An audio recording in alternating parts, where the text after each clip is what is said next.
सभी भक्तजनों को जय श्री कृष्ण। श्री सुखदेव जी कहते हैं, परीक्षित, राजा नगनजित का दिया हुआ आसन, पूजा आदि स्वीकार करके भगवान श्री कृष्ण बहुत संतुष्ट हुए। उन्होंने मुस्कुराते हुए मेघ के समान गंभीर वाणी से कहा। भगवान श्री कृष्ण ने कहा, राजन, जो क्षत्रिय अपने धर्म में स्थित है उसका कुछ भी मांगना उचित नहीं। धर्मज्ञ विद्वानों ने उसके इस कर्म की निंदा की है।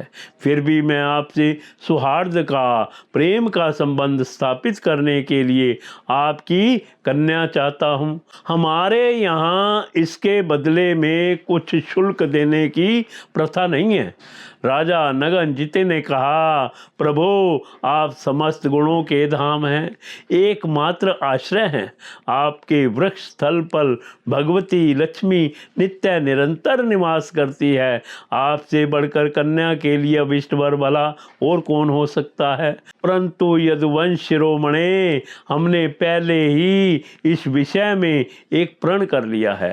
कन्या के लिए कौन सा वर उपयुक्त है, उसका बल पौरुष कैसा है, इत्यादि बातें जानने के लिए ही ऐसा किया गया है।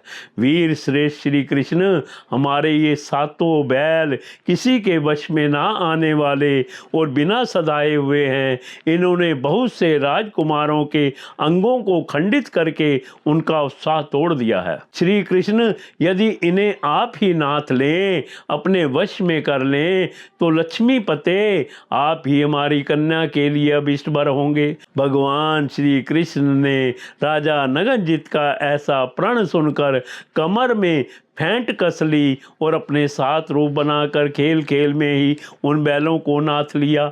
इससे बैलों का घमंड चूर हो गया और उनका बल पौरुष भी जाता रहा। अब भगवान श्री कृष्ण उन्हें रस्सी से बांधकर इस प्रकार खींचने लगे जैसे खेलते समय नन्हा सा बालक काट के बैलों को घसीटता है। राजा नगनजित को बड़ा विस्मय हुआ। उन्होंने प्रसन्न होकर भगवान श्री कृष्ण को अपनी कन्या का दान कर दिया और सर्वशक्तिमान भगवान श्री कृष्ण ने भी अपने अनुरूप पत्नी सत्या का विधि पूर्वक पाणी ग्रहण किया। रानियों ने देखा कि हमारी कन्या को उसके अत्यंत प्यारे भगवान श्री कृष्ण ही पति के रूप में प्राप्त हो गए हैं।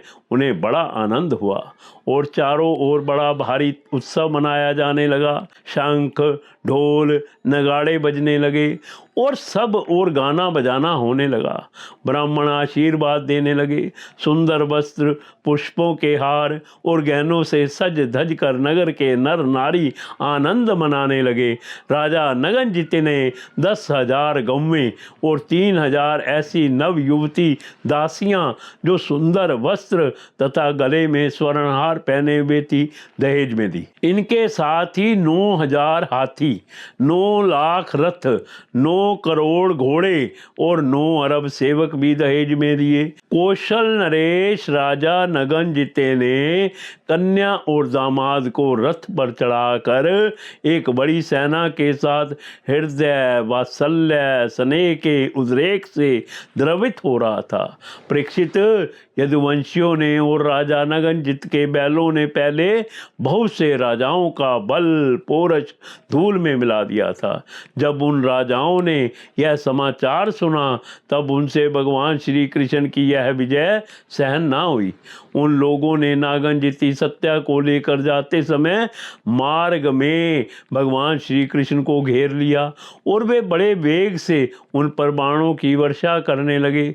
उस समय पांडव वीर अर्जुन ने अपने मित्र भगवान श्री कृष्ण का प्रिय करने के लिए गांडीव धनुष धारण करके जैसे सिंह छोटे मोटे पशुओं को खदेड़ दे, वैसे ही उन नरपतियों को मार पीट कर भगा दिया। तदंतर यदुवंश शिरोमणि देव की नंदन भगवान श्री कृष्ण उस दहेज और सत्या के साथ द्वारिका में आए और वहां रहकर ग्रस्तोचित विहार करने लगे। परीक्षित, भगवान श्री कृष्ण की बुआ श्रुतकीर्ति के कई देश में ब्याही गई थी। उनकी कन्या का नाम था भद्रा। उसके भाई सत्यधर्म आदि ने उसे स्वयं ही भगवान श्री कृष्ण को दे दिया और उन्होंने उसका पाणी ग्रहण किया। मध्य प्रदेश के राजा की एक कन्या थी लक्ष्मणा। वह अत्यंत सुलक्षणा थी।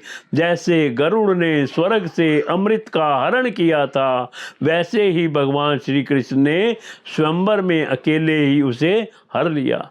परीक्षित, इसी प्रकार भगवान श्री कृष्ण की ओर भी सहस्त्रों स्त्रियां थी। उन परम सुंदरियों को वे भौमासुर को मारकर उसके बंदी गृह से छुड़ा लाए थे।